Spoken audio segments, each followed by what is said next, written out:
Welcome to the Womanhood podcast. I'm your host, Shannon, somatic and energetic integration specialist for women, Foundress of Somatic Body and Creatress of the SomaCycle method and the Feminine Harmony program.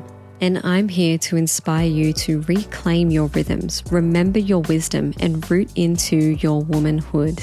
Each week, I'll be discussing topics centered around our womanhood from a multifaceted somatic and energetic viewpoint, weaving together both science with spirituality and masculinity with femininity. We'll be talking cyclical natures and rhythms, intuition, instincts, ancient womb wisdom, and grounded embodiment strategies. Find yourself a cozy space and let's get started. Hi, and welcome to the Womanhood podcast, where we talk all things embodied, somatic, and energetic within womanhood. Today, I have with me here Luiza. Luiza and I go way back to like teenage years. Here she is. We do. For those of we do teenage years, retail. And for those of you who don't know Luiza is the founder of Cosmic Lip Gloss, who works with women to navigate female dynamics, helping women to decode themselves and their friendships for greater depth and clarity. So welcome. Thank you. Thanks for having me. It's great to have your energy on here. For the listeners who don't know you, my first question would be, what was the first thing, because you're working with women in relationships and friendship dynamics. So what was the first thing that kind of shifted you into that? From where, and tell us a bit about your background too, like where you came from and how you shifted into that. Well, if you want to dial it right back, I think I was asking this question when I was 8 years old: why are women not nice to each other? And so it's been a massive pending question my entire life of like, why are we like this? Why are we competing? Why are these girls bullying each other? It just never made sense to me. It's something that was never, and as I continued to get older, it never really made sense to me. And I've obviously, like, as you go through life and you go through, preteen, teen, young adolescent, adult into, your early 30s, I'm watching a lot of the same behaviors play out when I first asked the question when I was 8. So my whole life, I've known that there was something that I needed to do, and there was a purpose that I had, and it was going to be helping other people. I had no idea what that was going to be. And then I moved through a few things like, spiritual mindset and astrology. And I do still love astrology, but astrology, I deep down knew it wasn't the forefront. But I really enjoyed the information that I was getting from it and understanding myself more from it. So as I moved through that, the burning thing inside of me was like, the one-on-one dynamics you have with other women shape a lot of what you go through in your life. And they take up a lot of your energy when they're not going well. Yeah. And your relationships and your friendships with other women are some of the most important relationships that you'll ever have, but it's the least amount of support that we have for it. Yeah. And I solely believe that, yes, it's great to go on a Reddit thread and ask people for friendship advice. You can ask another person for friendship advice. You can go online, but there's nothing really solid explaining the dynamics of what's going on and the minute details of why women feel a certain way about each other and the reason why they can't communicate about it. Yeah. And that's why I jumped into this. I was like, this is something that needs to be spoken about. It's definitely a missing piece from what I've seen online, especially. But not only that, like even when we think back to when there wasn't social media and there was documentaries, there was movies, there was TV shows, the portrayal, the only thing I can think of from our generation growing up as teens and being influenced in that way as children and teens is Mean Girls, the movie. But aside from that, it's like that there was never a focus in social and cultural upbringing. Yes, around family dynamics and especially around romantic relationships, but you really are tapping into that missing piece of friendship dynamics. What do you think the reason so far is for that? Like, why do you think that's the missing piece now that you're delving into it? Well, I just think that relationships have been the forefront of what women should have. Like, that's the most important relationship that we're ever going to have, is a relationship that we have with a partner, whether that be a man or a woman. You getting married is like number one. Well, it's not. And I don't believe that it is, because there's a lot of women that have proved they're quite happy without having a relationship and they just have their girlfriends around them. Obviously, I'm going to completely remove family out of this because that's a given, and we don't need to talk about the obvious here because I'm trying to talk about the things that haven't been as obvious. And your women have been told your value really lies within your marriage. Your value lies within you getting into a relationship with a man. That's it. Your friendships they're secondary. They're fleeting. they're just there for a little bit of support, but your man's your number one. And while I do believe that women still think that, and that's fine, that's just not the way that it's always been, because there's a lot of single women out there and they're looking for support and they're looking for sisterhood that some of them don't have. And I get a lot of messages and I see a lot of women saying, I just want to make friends. Like, that you still need that. You still need that village and you still need that community. And that's why, like, that's that little bit gap in there that I'm like, well, this is really important. And I think that we need to tackle this, and not tackle this in the way of, you know, like, if you, obviously you see a lot of my content. If anyone's watching, I see my content, like, I come in from both angles. I'm talking about the friends who haven't done you wrong, and I'm talking about you haven't done your friends right. Yeah. So, you know, I go around the entire scope. I'm not just pointing the finger at everyone. I'm also pointing the finger back at you and what you're doing that's not working. That's something I've always valued in your approach, even prior to you working with friendship dynamics specifically and going niche into that. When you were doing astrology readings, it was always about the shadow. Like, we keep coming back to the shadow. There's always a mirror in what we're irritated by, what we're triggered by, what we're allowing others to do to us, because that's the key word, what we're allowing. And then we don't think to look inwards as to why it is that we're allowing that to. Yeah. Right? Yeah. Yeah. I also think we weren't taught. I don't think we were taught. And like Shannon, like when we were younger, like we weren't expressed that kind of information. It wasn't available to us. It was always the outer world. It was always them. But we allowed a lot of that. We said that was okay, and unconsciously, so without a fault of our own. But now that we have awareness around things, there's not a lot of excuses that we can give of other people's behavior, because we are also participating the same way. And I want to bring to light a lot of what women are doing, and even down to, I want to boil it down to even like young adults and teenagers. If you know anyone is watching this who has like young girls or teenagers, to guide them through like steps on how to become aware of what they're doing, so that then when they when they grow up, they develop into healthy relationships and friendships, and they know how to facilitate that and hold that as well. Yeah. It's really important. That is really important. I think when you look at teen dynamics within schooling systems as well, like, okay, yes, relationships within man and woman, or, you know, romantic relationships isn't talked about in high school, but neither is the friendships. And it's funny because when you think about high school or even primary school, they're the dynamics that are most common, right? Like when you look when you go back to your high school days and you think back, it's like not everyone was in a relationship, right? In fact, more people were focused on their friends. They were friend focused. So that's the time to implement the knowledge. Why is that not there? And then now, fast forward to what the work you're doing now, you're working more with women around what age gap? Like, are you working with women around our age? Is there an actual bracket? Are you working with younger girls as well and teens? Well, I haven't marketed to teens. I also don't think that my page is really for teens. My page is just because, like, I can say a lot of things that maybe are outside of what they understand, and then also like, you know, I can swear, and I can also say things that they may not need to know about yet. But my page is definitely for like adults, and say for around the ages of like early 20s, and I've even spoken to women in their 40s as well and beyond. Now, but what I would love to do is women who do have children is to use the information that I have and give it to them. So I don't want to market myself as someone who's good for teenagers, because that's just that's not my target market. But I would love the information that I use to be taken and moved in the right spot.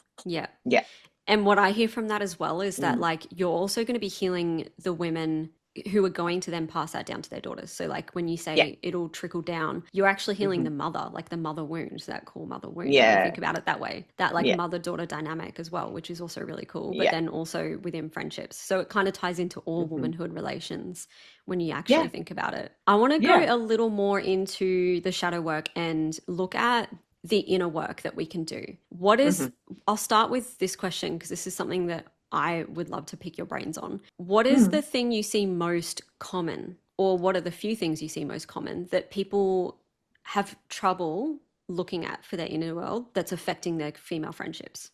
So that's such a great question. The most interesting thing that I've noticed that people are refusing to look at is they're equating how much they give is how much they should be getting back.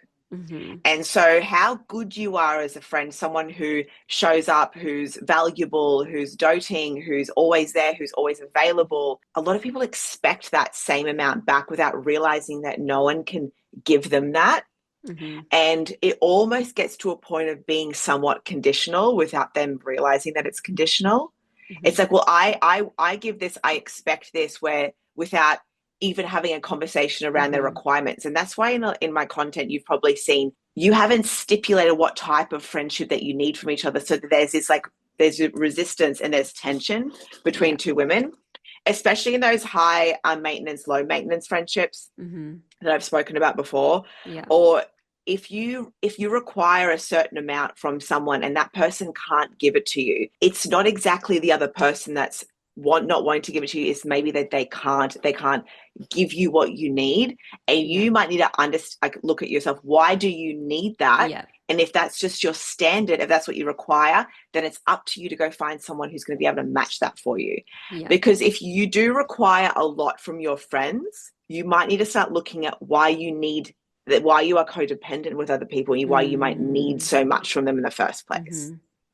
And this is when I've spoken about women who treat friends like their boyfriends, which has been a big topic. And a lot of women have come to me with that. They're like, I've had a friend, they require me to cook for them. They require me to clean their house for them when they're not feeling well. And it's just all these extracurricular tasks that like a man will do for you or your partner will do for you.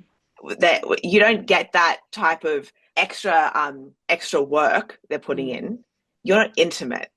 Yeah. That's the trade-off with intimacy is all of this extra stuff. But like you're asking a lot from your friends, which creates tension and makes people exhausted by you. And it also fractures friendships as well, because people get frustrated.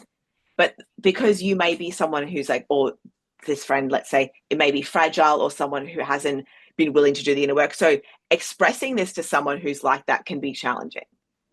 Yeah. But the person who's requiring it isn't actually listening or understanding that's what they're doing either. So it has to, the overarching thing is just self-awareness. Like you need to start to question all your behavior and why you're doing what you're doing. Yeah. So that would be the first question to ask yourself, to the listeners who say they're listening in because they are struggling with a certain friendship, or are realizing that they are wanting different dynamics within their friendships. That would be the first question, right? Is to ask yourself inwards, what exactly is it that you're wanting from friendships and why?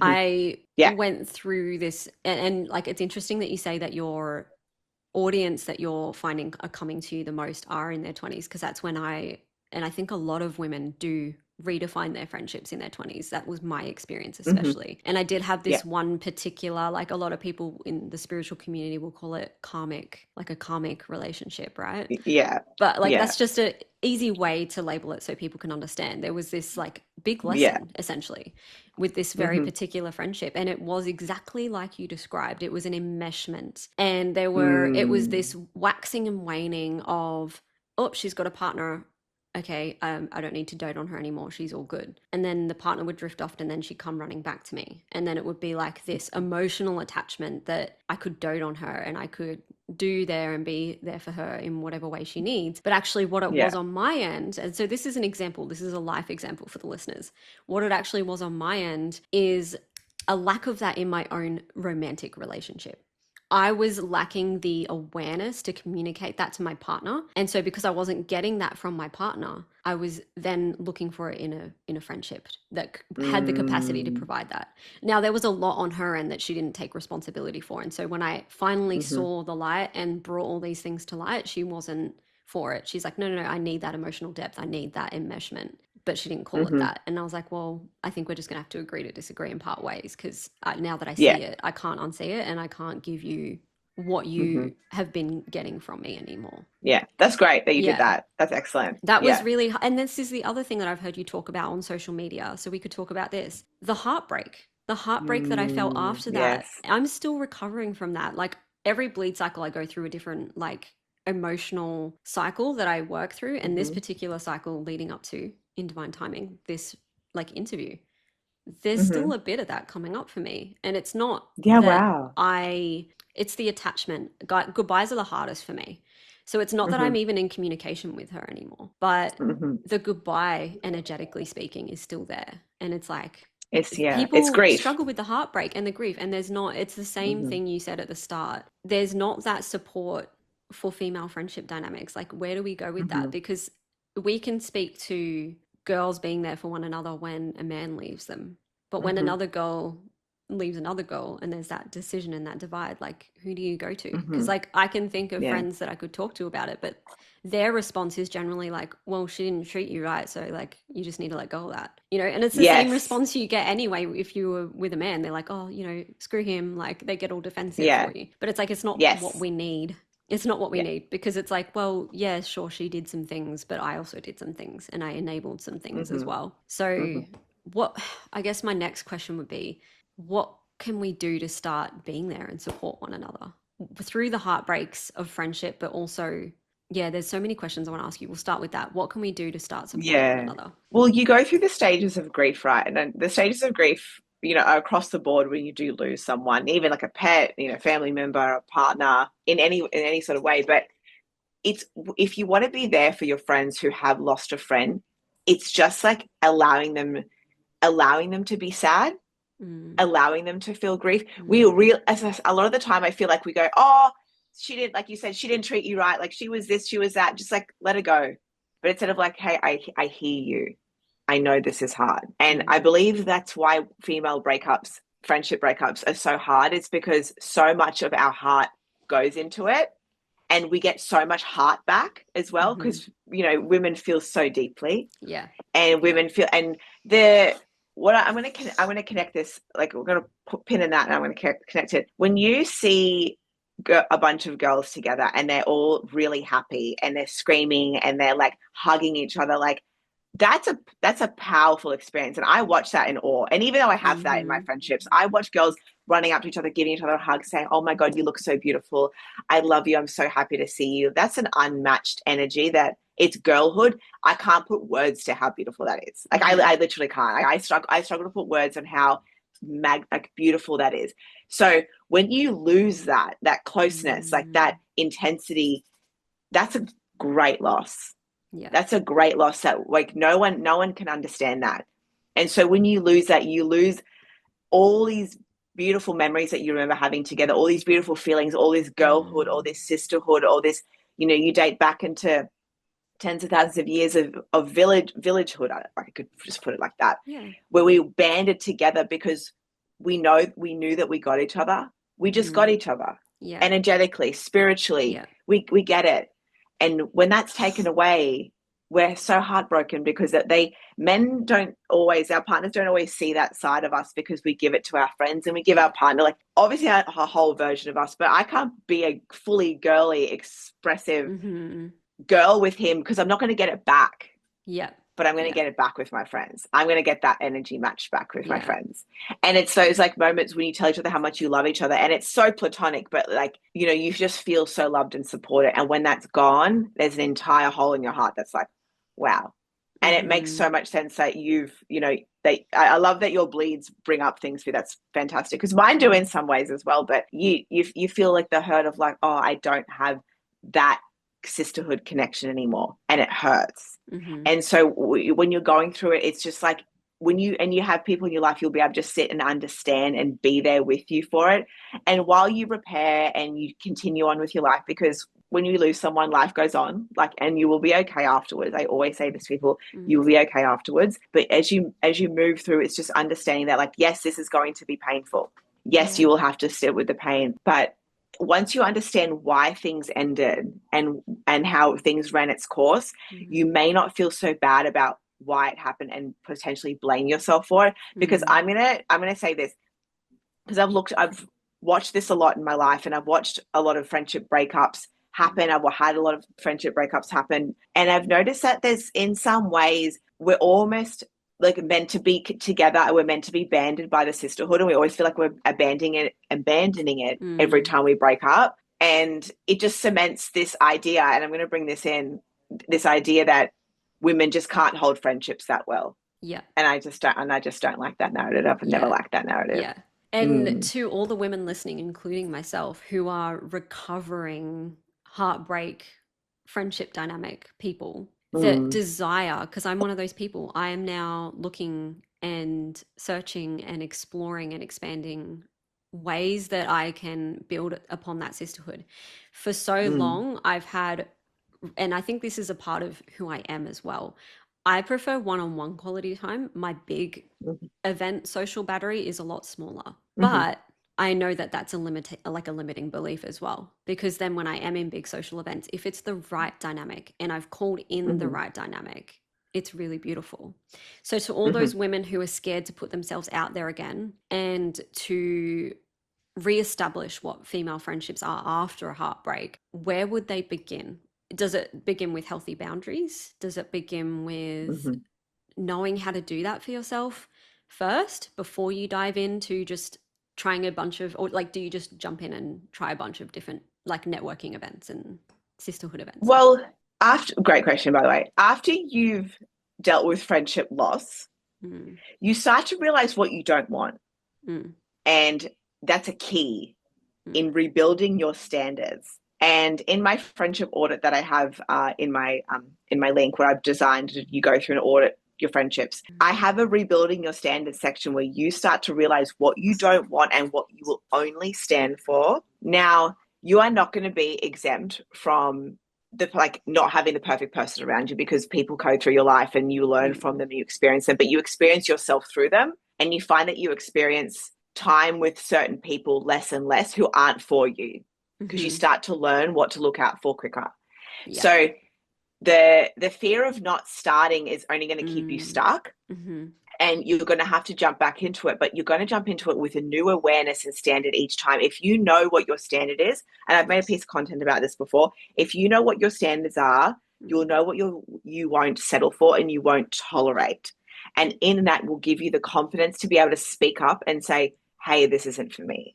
While I still understand that as humans, there's no such thing as perfect when it comes to humans. Like, we are like a completely imperfect creation, which is the coolest part of it, because we're ever growing, If we're perfect, like, we would never have anything to work with. But I've learned this is a big ego shadow work thing for me. Through like my interpersonal relationships, I've been open to learning more about myself and how I can better show up. Therefore, I can create better standards. Yes. If I'm not showing up that well, I can't have standards up here, because I'm also not at this quality. I'm going to bring in, I don't like high value, high quality. I don't like those terms because they've been butchered by by other groups. But I'm going to say that you start to build on the quality of person that you are. And therefore you create the standard of what you prefer from what you've experienced. Yeah. And so I've said on my page multiple times to women who struggle to make friends. I have a lot of people saying I struggle to make friends. Like, I don't have a good friendship group. And you see so many like social media posts about it as well, saying like, I can't make friends. And like the first thing to do, in my opinion, to make friends is join a hobby or community group where you have to consistently show up to it.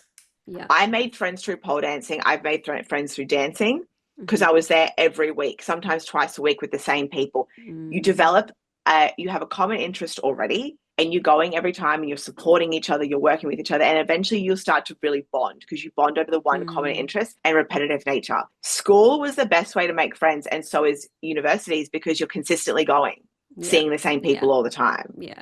And that's what friendships require in the start. They require that effort, because I love the idea of those super cute, like morning, because we have them in the Gold Coast, like morning sisterhood, like meetups, and it's really cute. Yeah. It's really, really cute. And people do have to show up to that all the time. But sometimes when there's no real project to do, some people can I can't be bothered going to that today. Yeah.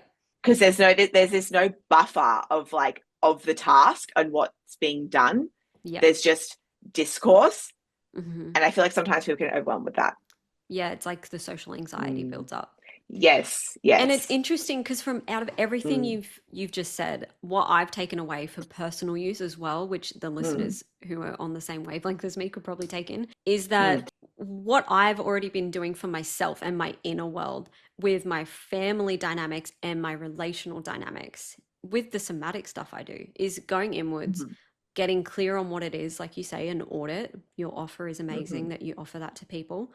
Getting clear on what it is so that you can trust yourself when you show up in that dynamic. And it's just funny, because I hear that that's what you're saying to do with friendships too, right? Like apply the same rule. Yeah. Go Yeah. inwards, learn and get clear on what it is that you want. And so that way you trust what it is that you want. You trust how you're going to show up and how you're going to embody that when you go into that friendship dynamic. And it's funny because I'm retrospectively looking back now, and it's like I've been doing that for every area of my life except for friendship. Like as in when I go inwards and do a somatic practice or an energetic practice, even as simple as journaling or a voice recording or whatever, like yoga, whatever, I'll move through something.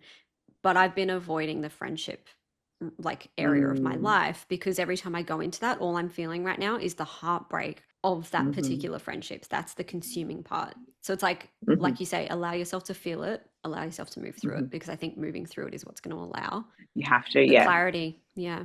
And that's what I think a lot of women are like, I can't make friends, or I struggle to make friendships because they're maybe in the position that you're in, where every time they go and tackle that within themselves, it's this like hurt and blockage of I'm going to feel this pain again and I'm scared. But I really want to go out there and make friends. And I see all these, you know, groups of women out there together having so much fun. And I wish I could have that, but I'm blocked from my past experiences. And, you know, where we've been given the access of an abundance of information how to do the inner work, do the inner work with family, do the inner work with romantic relationships, but the friendships are like, oh. And I made a reel yesterday, you probably have seen it, and I said, you know, everyone talks about wanting a village. Everyone, I see a podcast everywhere, oh, we need a sisterhood, we need to build this village, and then it's like, okay, let's build it. And then where is everyone? Yeah, you're talking to me. That's exactly where I started at the start of the year. I was like, I'm not doing resolutions, but this is my vibe for the year, is leadership and creating a womanhood, a sisterhood. And I really hate that sisterhood's been butchered as well. I want to redefine that, right? I want to redefine that and make it a better word for people. But I've stepped into the leadership part. I've started my podcast. I feel far more confident on a screen talking to people. I'm now interviewing people like we are right now. But I haven't stepped into the womanhood like community stuff. I have an event that's been flailing around and I haven't done anything about it. So again, that's that unconsciousness of like just stalling and not wanting to move through the heartbreak. But like this has been great for me, and I hope for the listeners. I'm glad for the listeners that this is going to be healing for them listening to this as well. So yeah, I'm so glad. Yay! That's amazing. I want to segue into boundaries because a lot of people struggle with asserting boundaries. They think that it makes them harsh. And I love that you did this reel. I love your sass on Which like one? I just love it so much. It was the one you were doing pole dancing. Love all your pole dancing videos because I used to do that. By the way, pole dancing is hard. Like I tried it. It is hard. So hats off to you. It was a reel where you were pole dancing and you were like, people get sick if they're it was basically like you'll only not get sick if you're not a bitch, right? And so this is coming back to that boundary setting, right? There's such this like stigma, and I guess it's like a reaction from people who aren't used to you asserting your boundaries, where their reaction is to then go, oh, she's being a bit cold and harsh, or she's being a bitch, right? Yeah. But is that actually the case? And like, do we need to fear asserting healthy boundaries? And what does that look like? Because you emanate healthy boundaries while still being a really beautiful, supportive friend. So I want to pick your brains on this as well. Well, I love it because when I saw this, it was by Dr. Gabor Mate, and he says, and it pretty much just defines it as like, you can get an autoimmune disease or be a bitch. And it's from one of his 4 points, and one of them was like, you internalize anger and you don't express healthy anger. So women don't express, because a lot of his studies is to do with women, and how if they don't express healthy anger and they internalize everything, that, like, you know, that manifests into illness in other parts of the body. And so if you're not able to express the way that you're feeling with someone, and I talk about this in my audit, and I can talk about this in my coaching, you start to build this like ball of resentment with someone. And I'm going to take you through like a timeline of what this looks like. So what this looks like is, you have a friend who, let's just do the high maintenance dynamic because it's really easy. You have a friend who is calling you a lot, you know, throughout the day, messaging you a lot, asking to see you a lot. And you, in the start, you're like, oh, this is really fun. I really enjoy this connection. And then you start to realize that a lot of your other parts of your life you haven't been able to attend to because you're constantly doting on this friend. But because you've already set the standard that's okay, you haven't got the heart to say no. And that's where a lot of people, I don't have the heart to say no. I don't have the heart to tell them. Well, it's not about the heart. your heart's gonna feel it later because you're gonna get pissed off. So you get this like, oh, they're calling me again. Oh, like I don't want to talk to her as long. And then you don't say it, but you feel it.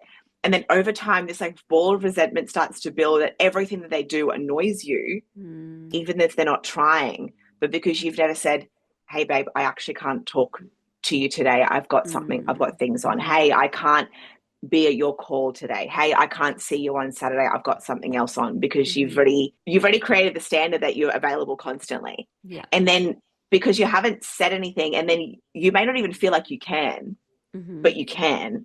There's such a great way to stipulate healthy boundaries, and you don't actually sound like a bitch at all, but to them it's jarring because they've never had anyone tell them it's that they need boundaries. Yeah. And I also think it's embarrassing to have a boundary put up against you. It feels a little bit like you get a little bit of shame. You're like, oh, like it gets into that insecurity of I've been too much. I haven't read the room. I haven't been aware of my behavior. And it's just almost this element of shame. And what shame does, shame just tells you that you're a bad person. Yeah. And all of that, if you're not a secure individual who hasn't done a lot of inner work and hasn't looked at that, you're gonna feel all of those feelings of shame that you already feel within you brought to the surface because someone told you that they can't spend as much time with you, they can't listen to you on the phone. It's going to make you uncomfortable. But then it's enabling your growth too, because if you stick in the shame, you're not seeing what your part is in it and how you can grow and develop to have healthier relationships too. And that's exactly what happened when I rocked up to have that conversation with that particular friend. Is like, this is how I see things now, and this is how I can show up for you in friendship. That was me asserting my boundaries. It was jarring. She didn't agree with it, and you could tell she was not comfortable with it at all. And it ended really badly. Like, it ended with her slamming the door in my face and telling me that she was up here and I was down here. And I was just like, whoa. Yeah, and that's like rough. calling me out in really like bad ways. I went home crying to my partner, and he's like, babe, everything she's just called you is like a projection of what she's probably feeling inside. And I was like, oh shit, okay. And so it kind of helped me move through it. Yeah. Can you, if you're willing to share, can you like express to me what she said and what you pointed out, like what you wanted and what she said? It was along the lines, because this was like going back 3 or 4 years ago. But I remember the feeling and the setting like it was yesterday. So if I go into that, I was showing up saying, hey, this to me is emotional codependency, and I want to rebuild this friendship because to me, like, this isn't healthy. And to her, she goes, well, to me, that's not emotional codependency. To me, that's emotional depth. And I was like, okay, well, we're not agreeing here. So I think we're just going to have to agree to disagree. Like, this is what I can give you to this level. I can't show up for you like this when you don't have partners anymore, just because you don't have it in a partner anymore. Like, it feels like I'm being used. And like, yes, at the time I hadn't fully gone through all my wounds, so it was coming out a bit jarring still. Like, it was still coming out while I was in my wounds. But then of course she's taken that and gone, well, I think it is emotional depth, not codependency, and I feel really sad for you. If you're going to end this friendship, you're never going to have a friendship with this much emotional depth ever again. Like, it's just going to be a shallow life. And I just feel really sorry for you. Like, I'm up here with my level of how I'm feeling right now, and you just seem really dark right now and everything, just because she was also like could see auras and things like that. And she's like, it's just a bad vibe, like, and then just kind of shut the door in my face. And like, it's weird because my body felt really, and I'm feeling it now, I'm reliving that energetic feeling. I felt really cold, like I was in a cold, dark cave. And so I just like left and cried to my partner. And funny enough, since that friendship had ended, all the realizations came through, and my relationship with my partner's become a lot stronger because I've now realized and gotten a little clearer on what it is that I want in female friendship dynamics and what was missing in my relationship dynamic with my partner. So it's actually gotten a lot better in that way. That's really, that's a really great reflection. I do want to point out something really specific that I've picked up from that. The misuse of like spiritual jargon and spiritual bypassing was rampant in that. That was just, she was spitting out as many words as she knew she got from some TikTok for spiritual community, and just spit them on you because she now knows more words. And so I find that really interesting, first of all. So emotional depth to her is like obviously intensity. Yeah. That's not a healthy way for everyone that has emotional depth with other people. And emotional intensity is uncontrollable, and it's uncomfortable for a lot of people. If you want that, you go find that in a partner. I've known women like this before who require a lot of this. And she was just really uncomfortable to be met with the fact that you wanted a healthy boundary, and that's not what emotional intensity looks like for you. You need a healthy emotional boundaries. You just told her something she did not like to know about herself at all. And so then she made it about you. Yeah.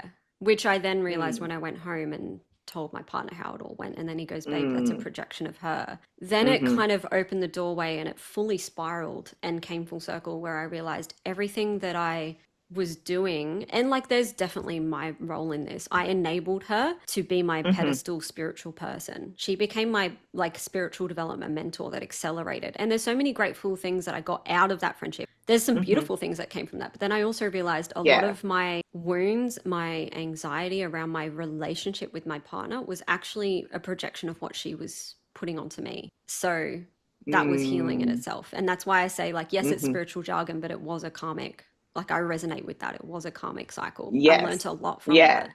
Yeah. But isn't everyone a bit karmic for us? Exactly. Yeah. If we want to put it into that, it's in some way it all is very karmic. Exactly. Yeah.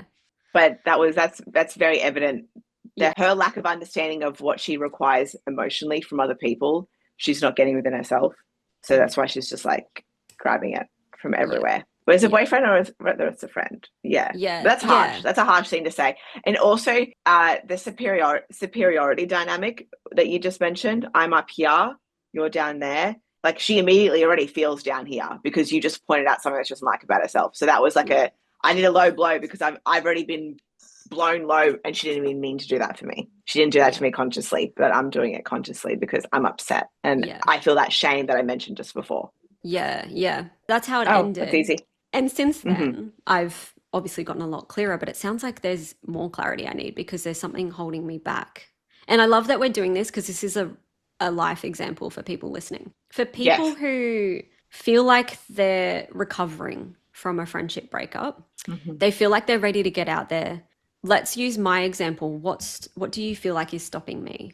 This is something that I think will be really powerful because you're so good at calling people on their shit. And I actually want you to call me on my shit right now. I think you're really scared of hurting people, to be honest. It's so easy for us to like hold pain for ourselves because like we would rather be the ones in pain than be the ones responsible for somebody else's pain. We really are. And I don't like hurting other people. I do my best to not. And if I do, I will walk through that really uncomfortable feeling of something that I've done wrong. And it may even like, I'm going to divert into like this level of like perfectionism potentially that you might need, that you just want everything to be perfect. No one's feelings are ever going to get hurt. We are never going to upset each other, and that's fine. But you know deep down that like when you go into friendships and when you go into relationships with other women, you're going to have to understand that may be a possibility in any case. And a lot of the friendships that I have now, I've even learned about myself this year. Like I call people out a lot on my page, but I'm not exempt from it. Like I'm learning all the time. And I've learned this year about myself that I am incredibly stubborn. I need to learn to not shut people out. I shut people out because I've been hurt so many times. You know, my friendship stories have been so grim, but they've also been so amazing at the same time. Yeah. And for me there was a stage where I was like, I don't even want any more friends ever again because I've got enough, and I don't want to meet any other more women because I just don't want to deal with that. However, I can't be talking the stuff that I'm talking about on this page without being open-minded and wanting to, I have to heal that version of me because I would rather never be hurt again. We used to think that I would rather never be hurt again. And if someone does an inkling of something that I know is going to upset me or that has upset me or that I feel is dodgy, that I feel is shady, I'll just stop talking to them. I'll just stop and I'll wait for them to reach out. I then realize that that's not healthy. And I need to get out of that. And I've reflected a lot, and I've learned that that's just not the way it is. And communication is so important, like from the start. From the start. If you jump into relationships, if you jump into a new friendship, have conversations about what you prefer, right? So that way no one's ever guessing on how to be a friend to you. So you go into a friendship, you're like, it could even be in a cute passing way. It's like, it's almost like an interview vibe, but it's not. But it's like, oh, I am, I'm not someone who needs to text all the time, but I'm always there for the big stuff. Or, I love phone conversations, but I don't like them to go for too long. Yeah. Or I love one-on-one time. I love planning days together, and then I'm so focused on that, and I want to be in that with you. You just set the standards so early on what you prefer, so that everyone knows how to work with you. Yeah. Everyone knows how to work with you. And then you listen to that other person and they're like, oh, well, I'm a little bit more of a texter, but as long as I know that you're going to reply to me eventually, it's okay. Because I'm someone who'll reply in a minute, or I won't reply for days. Do you know what I mean? So if you know like that I'm never ignoring you, I will always be there eventually. And just clock me when you need me. I'm not going to get upset if you're like, Luiza, like I need to reply to this. Oh, sorry, I'll be there. Yeah. And setting those standards straight away is not going to make you unappealing as a friend. Trust me. Yeah. Because we almost want to be so great and idealistic in the start to the point where it can be performative. But it's like, no. Like I prefer this, and this, and you like this, and this. Let's see how that works for us. Let's see how that works for us. Yeah. I can see where you're going with that too. There's like the extreme of like, this is me, this is who I am, take it or leave it, which is also like putting up too many walls. And then there's a difference to that with the softness of, this is me, let's see how we can work with it if this is you. And it also opens that mutual respect doorway of like, I'm now being upfront with you out of respect that this is what I require, and it opens that doorway for them to then feel the same. They feel that mutual respect. They respect you and go, oh wow, I really like this woman. And so like when you said just before, like, don't be afraid of being like that. That's exactly it right there. Yeah. Don't be afraid. Don't be afraid of like knowing what your standards are and knowing what you like, because what you like is valid. You can like whatever you prefer.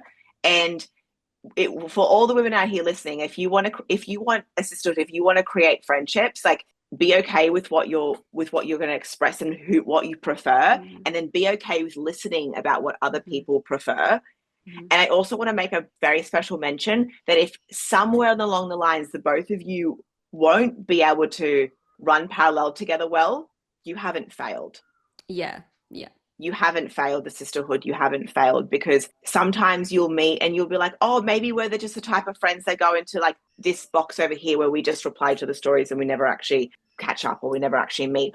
Or we're people who go for beach walks, or we're the type of friends that, because there's levels of friends that there's levels of closeness that you'll do with people. Like there's some friends that, like some of my best friends will just hang out with each other, and that'll be the bare minimum. That's like the peak of friendship, where you just hang out and it's just nothing. Yeah. You know what I mean? Like there's nothing that you don't need to do anything together just to be in each other's space. Or there's the ones that you need more of an activity to kind of buffer things out a little bit. Yeah. And you'll start to put people in the levels of types of friends that they are, but don't be afraid to feel like some people just don't match. Yeah. Some people may just not match, and you may even have like a group of friends that's a one type of person, or you might just meet someone who's completely off track and you'll do completely different things with them. But that's okay too. Not everyone needs to be the same. Yeah, because it's like different aspects of you. Yes. Right? Yeah. My birthdays come together to all different people, and I love it. Yeah. I remember like, because we, as I mentioned earlier, Luiza and I have known each other since high school. She was in my older brother's grade. But I just remember you being the social butterfly. Like that was the way I saw you. Was like, she's the social butterfly. Even I remember one particular event when we were working in retail together, and it was like a work event through retail, and we went to the beach Target. Coast. Yeah. We both worked at Target. And we went up to the beach up the coast, and I just remember this girl with frilly, I think it was pink, like a baby pink maybe, or a light pink, frilly bikini bottoms, and just like the social butterfly of the show, the star of the show. And she was just like leading the group on the beach. Come on, girls, let's go this way. Let's do this. And I was like, man, she's like infectious. Yeah. Nothing's really changed from then. Yeah. Nothing's really changed from then. Yeah. But I love bringing people together. Like I love seeing people come together. I love seeing people meet based on like what I know about them, and then they come together and they're like, oh my God, we love each other. And I'm like, oh yes, fly free. Yeah. That's Fly another free. thing. That's another thing that I find is really interesting as someone who has more one-on-one friendship dynamics. When it comes to like bigger social occasions, like my birthday, for example, and there's like a big group of people, and because they're all one-on-one, they're all very like specific groups coming together. Yes. It's so funny sitting back and like I watch and noticed myself previously, not so much anymore, I'm more aware of it, stress over like, is everyone getting along, because no one's the same here. Because I'm like have that one-on-one specific dynamic with them all. And that happened for my 30th. I had my 30th birthday and I'm like, oh, those people aren't going to get on with those, and like that. Like, why was I stressing about that? It was my 30th, right? As a host, you're always going to get the most stress though. If Yeah, people are going to get along. It's a thing. But their common interest is you, so. Yeah, exactly. I do want to come back to the healthy dynamics of asserting boundaries. We talked about a lot of it, but there was one particular question I had is like, how can we feel more confidence in having the harder conversations? We can apply this to all dynamics, but friendships specifically we're here to talk about. When there's something hard and we're worried about hurting the other person, we'll run with that example. How can we find the confidence? What do you think? To assert boundaries. Yeah. So asserting boundaries in friendships, there comes to a way of articulation and knowing yourself so well that even if the other person gets upset over it, you know that it's not something that you've done. It's just something that you needed to express. Okay. And I think like what I mentioned, articulation, it's saying things in a way that is not either degrading, it's not berating, it's not an attack. It's like hey, this is very neutral. When you're stipulating boundaries, you want everything to be very neutral and never about the other person. And it's more about, this is how I feel about this.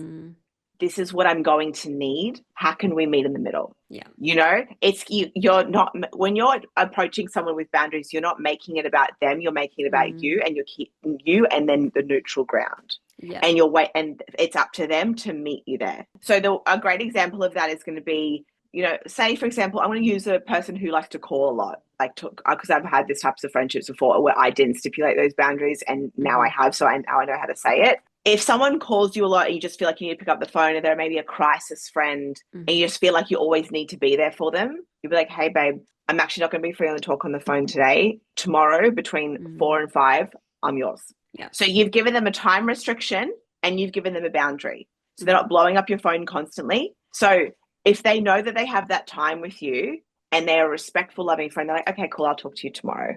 If they're like, oh, I really need you now, they get upset over it, then you know that person doesn't actually respect your boundaries. Yeah.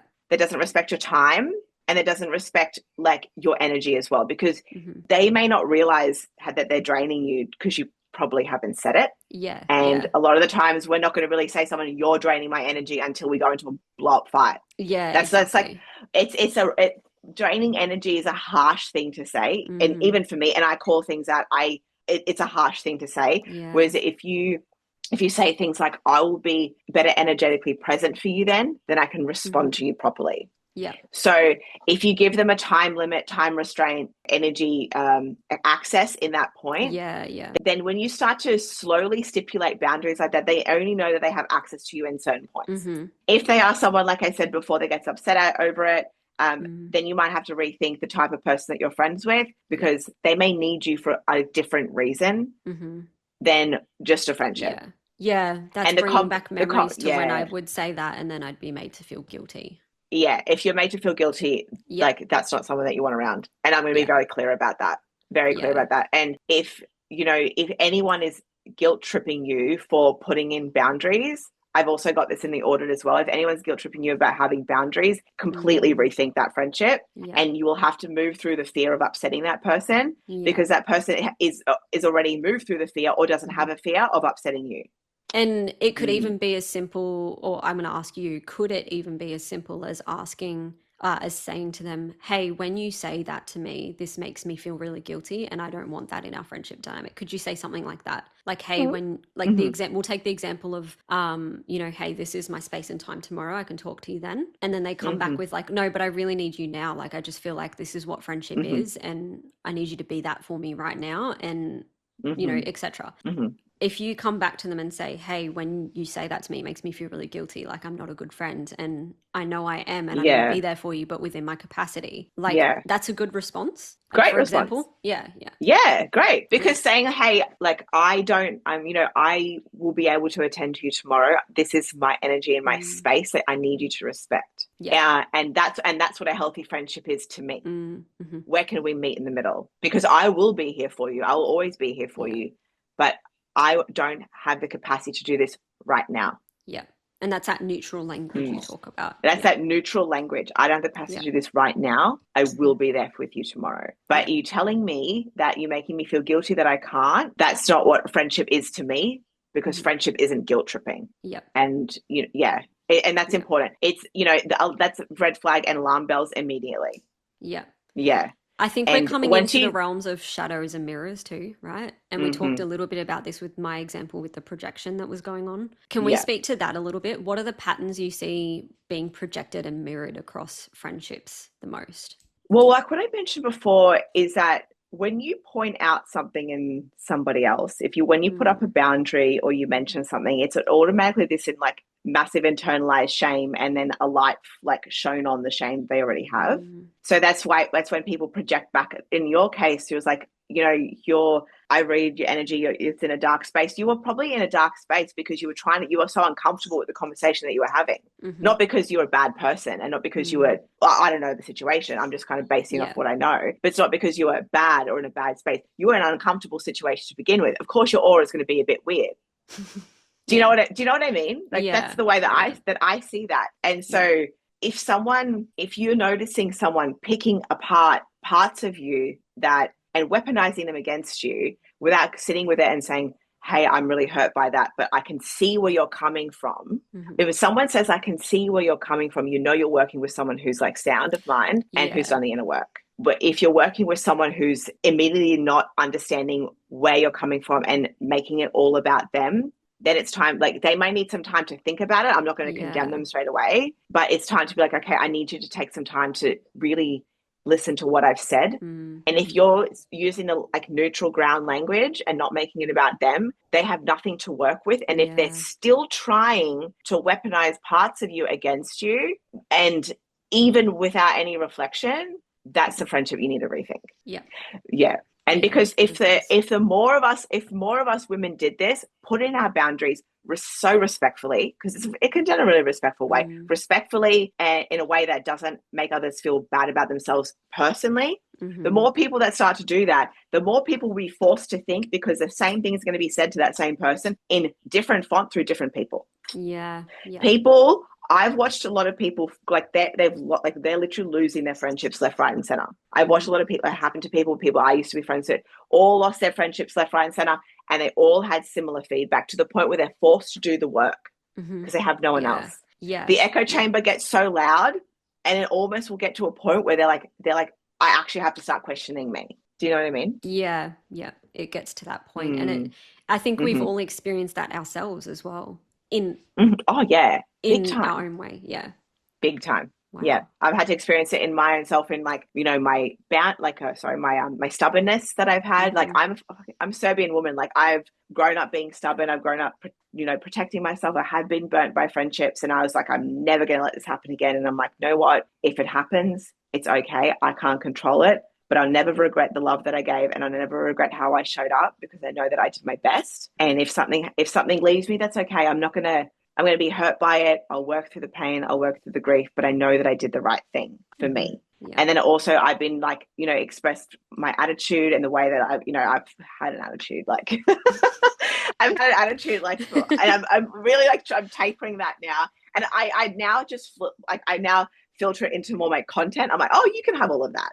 Yeah. You know what I mean? Like you can have the sass, because I really enjoy that sass level of it. It's powerful for me, but I'm now funneling it in a healthy way rather than to other people. So when I was getting feedback about my own behavior, I had to go, all right, Luiza, like I'm looking in the mirror, girl, because there's a mirror right here. Mirror work let's Mondays, talk. I remember that. Mirror work Mondays, like, let's talk. What are you doing? What are you doing? And so, the more work you do, the more secure you become with yourself, the less you're going to feel shame about anything that you haven't worked on yet. It gets easier as you grow. You're like, oh, you get a bit uncomfortable. You're like, oh, that's a version of me that I need to fix. Okay, cool. Let's fix it. Yeah. Let's fix it. Let's get this moving. Let's get more feedback if we need to. Let's get, and I always tell my friends, I was like, guys, I'm so honest with all of you. I tell you all what I think, but never be afraid to tell me what you think. I can't be out here spitting information, telling all of you what to do, and no one's allowed to tell me what to do. And I used to be like that. I used to, be kind of a bit harder to approach. And now I'm like, no, I want to hear it because I want to evolve. Yeah. It's also humility. You want to evolve with everyone, and it's how you can meet people on the same level. It's humility, like you said. Yeah. I was like that as well. And I think a part of not wanting to hurt someone, for me, being a Taurus sun, is like the stubbornness of not wanting to do wrong, yes, but not wanting to be wrong as well. Yes. Yeah, I feel that. Through that as well. Yeah. Yeah. And there's I reframed that. If you haven't reframed it, I've reframed it into I like to be wrong because then I can be more right later. Yeah. Like, that's cute. I like that. Show me where I'm wrong so I can be more right later. That's really cute. I like that. Yeah. I'm going to take that. Take that, please. And anyone else take that. Because then I can, if I'm noticing something about myself, I'm like, oh, now I know more about this. Yeah. You know what I mean? Yeah. It's a pattern disruptor. So I welcome it now. Oh yeah. I'm really grateful that happened now. But that's always retrospective. Whereas when you, like you say, it's a pattern disruptor. When you pick it up in the moment, it immediately shifts the dynamic, even what's going on inside. Yeah. Yeah. And it's nice to be brought down a few notches as well from the ego. Oh yeah. Because the ego's like, oh, I know, like I'm so great. I know all these things and I'm so knowledgeable. And you sit there and you get shot down a little bit, but you don't get shot down with self-deprecating words, with shame. You're like, oh, let's start back again. To humanity. Let's start. Yeah. Let's start from this point with the knowledge. Yeah. And that comes with a lot of being really secure as well. Yeah. Wow. Okay. Yeah. This has been such a great chat. I think we'll slowly start to wrap it up. Yeah, it has been. It's been really good. And I love that we could bring in some real life examples into it as well for people who are listening, right? I guess what I'll ask is is there anything you've wanted to talk about within friendship dynamics that you haven't had an opportunity to? Like, is there anything more we can learn from you around friendship there's a dynamics? Specific thing. I've made a reel about this before. And thank you for asking. So I've made a reel about this before, and I think it's something that we need to touch on. And it's the idea of a savior complex, where you feel like you need to be friends with broken people because you want to save them. And I've been this friend before where it feels good to be the friend that everyone comes to for advice. It feels great to be the one that can save the day. That has all the right ideas on how to fix the problem. And then in the extreme, people will be friends with broken people, build them up, help them out of a terrible situation, go to the extent of housing them, giving them support, money, a job, depending on how dire their situation is. And they get fueled with validation that they're a great person because their value is seen through saving others, but they're unconsciously doing it in a transactional way. Whereas the person that's being helped is also unconsciously doing it in a transactional way because they're getting something out of this. They're getting all this like free assistance. And then the savior gets so upset when the other person leaves. They're so ungrateful. Like, how dare they leave me? How dare they? I did all of these things for them. I was so good to you. I helped you. But why did you need to do that? Like, your friendship should have just been based on a friendship, not on the basis of them needing to be saved. Yeah. Therefore, it was a complete transaction and you didn't realize. Yeah. As you're saying this, I've got this one thing in my head that it's going to be a bit of a curveball for you, but I just want you to, because you're so good at just like letting thoughts come through and speaking them. I'm going to say something and I'm going to let you finish it. Within female friendship dynamics, your worth isn't defined by an exchange. It's defined by? It's defined by the unity, love, respect, and the general common interests of liking each other that comes together. Yeah. If you genuinely like each other, you love each other's energy, you love being around each other, you trust each other, and you don't feel like you have to compete, that's when you know you've got a really good friendship. Yeah. That's if you know in your, this is a really long, it's such a long No, but it's still great. It's what came through. So because it's so loaded. I'm just so, my head's like bottlenecking. Yeah. But if you feel like you can run parallel together and love each other no matter where you're going, no matter the decisions that you've made, no matter how you fall and you picked yourself back up again, and you can still run together in the same wavelength, and you've withstanded the test of time, you've withstanded conversations, you've withstanded boundaries, you've withstanded a potential fight, you've come back and you just get each other, you love each other like in the way that you would never like love your partner, and you see that person as someone you respect so much. That's what friendships are. Yeah. That's what it is. Yeah. Two people are never going to be the same. You're never going to be the same as your friends, but you will always be able to walk parallel with them and be like, I'm here and you're going to be here too. But we're going to be doing our own thing. Yeah. Yeah, exactly. You do you. I love that. And what I'm hearing from that, if we were to put it into one word, is love, right? Your worth isn't defined by measurement and exchange. Your worth is defined by love, the love you have for one another. It's the love you have for each other. Unconditional. Yes, right? it's unconditional that's that love. Thing of like allow each other to be yourselves and like call each other out on your shit when you need to. Be humble. Yes, yes. It honestly, out of everything that I've said, it really does boil down to unconditional love for each other. Yeah. And it's a platonic, unconditional love, and it's beautiful. Like I said before, like, you know, you'll never, the unmatched feeling of like running up to a friend and like giving them just a big hug and telling them how beautiful they look and how proud you are of them. Like that's a feeling you can't explain. And everyone who's listening will know exactly what I'm talking about. Yeah.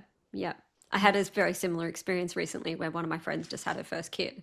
And I think I like shocked her a little bit, and I even shocked myself at how excited little schoolgirl I was to get into that house. Like, because like I knew I was going to be meeting her child. I'd seen the videos, I'd seen the pictures. I'm like, oh yeah, I'm going to meet this little boy. And I got in there and I was just like, ah!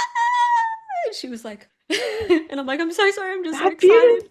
How and beautiful. I was just like, the energy was there. Like the baby was fine. I didn't like make him cry or anything from my screaming, but she's just like, whoa.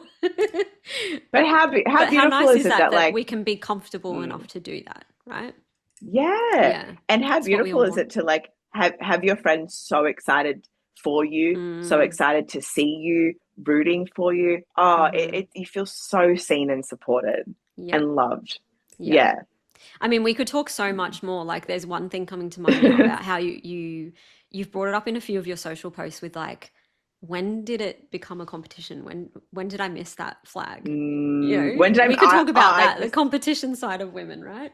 Yeah. Competition is, I'll quickly touch on it actually. And I'm going to, by the time this comes out, I would have already made the reel about it. But I made a video calling out for a shout out for women.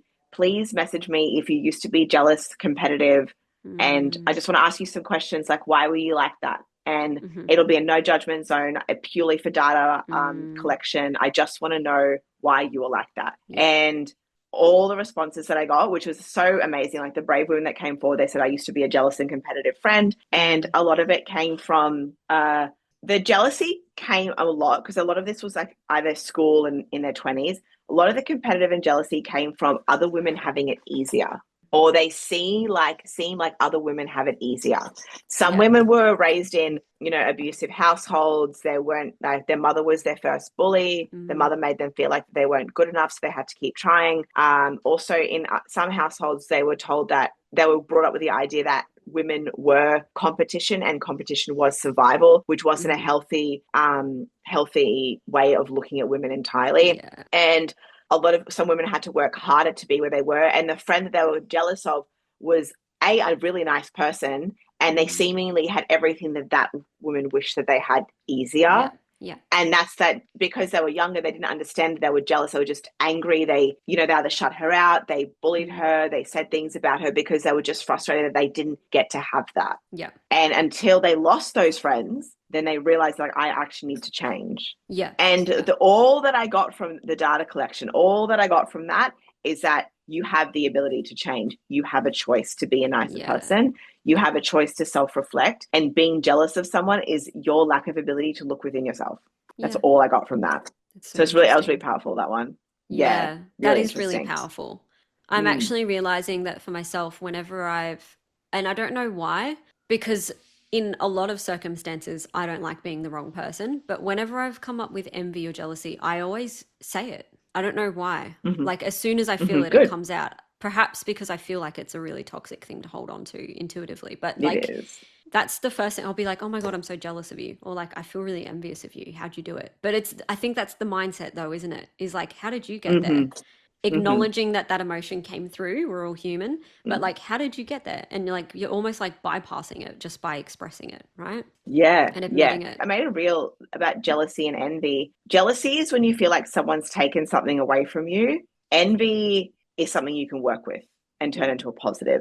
You can work with envy. You can go, oh, I want what she's got. I'm going to actually work to get it. I'm going to use it as motivation. Whereas jealousy makes you feel like you can't have it because they took it away. Yeah. So it's an insecurity people would have. It is an insecurity. Yeah. It's the shadow work. Yeah. Wow. Yeah, all boils down. Yeah. This has been such an amazing conversation and I got a lot out of it personally. So I'm really excited for when this releases because I think a lot of women are going to want to reach out to you. So for those who are listening, for those who are listening, where can they find you? This is a fun question. So obviously my Instagram page, which I believe you would have tagged me, you're gonna have me like linked anyway. So my Instagram page, then if you want to work with me, I do one-on-ones, which is like it's called the clarity session. So I go through, your friendship dynamics, what's going on, and also questions you may have about yourself, what you need to become a better friend, become someone who can create and foster better friendships with women. And I also have my friendship audit as well, which is I go through about 8 different types of friendship dynamics. And this one is auditing like them more than yourself. So this one is self-reflective, but these are obvious situations like if you're being competed against, if you're getting bullied, if the friend is male-centered, if your identity and life misalignment, you're starting to drift apart. So specific types of dynamics you can go through with friends, and you go into there, watch my video, you do a worksheet, then you build you create your audit, then you can create your conversation and how you're going to have this discourse with the other person, and then you go and rebuild your standards. So that entire thing is going to help you like what I mentioned before, redefine what you want out of your friendships and have the confidence to have a conversation with someone as well. Yeah. So that I have those two. Answers the question I asked earlier is like, how can we build the confidence to assert healthy boundaries, to have the hard conversations? It sounds like the audit itself is the answer for those of you who I've literally have a framework on how to do it. Yeah, that's amazing. Yeah, I literally show you how to do it. You just fill it out in your own words because it's all in Google Doc, but you just fill it out in your own words. And obviously if you need me to help you, you can obviously message me and I can give you a little bit of a tip. The ultimate friendship journal, which I love. Yeah, it's like that. And I've got other ideas in the pipeline always to develop and have more access to how to become better friends as well, because some people may not even know how to do that, because if you haven't been able to foster female friendships for a while, you may not know how it works. And so I've got things in the pipeline, so stay tuned. Well, thank you. I think that leaves us ready to wrap up. Thank you again for your space and your time and your energy. It's been really amazing. Thanks for having me. It's been beautiful. Thank you for having me on here. I'm excited. Yeah, I'd love to have you again in the future as well. So yeah, maybe you guys will do her again. Yeah. And to the listeners, I will be seeing you next week. As we finish this week's episode, remember that you are your own rhythm keeper. So just keep listening for that rhythm and keep coming home to you. Until next time, with love, Shannon at Somatic Body.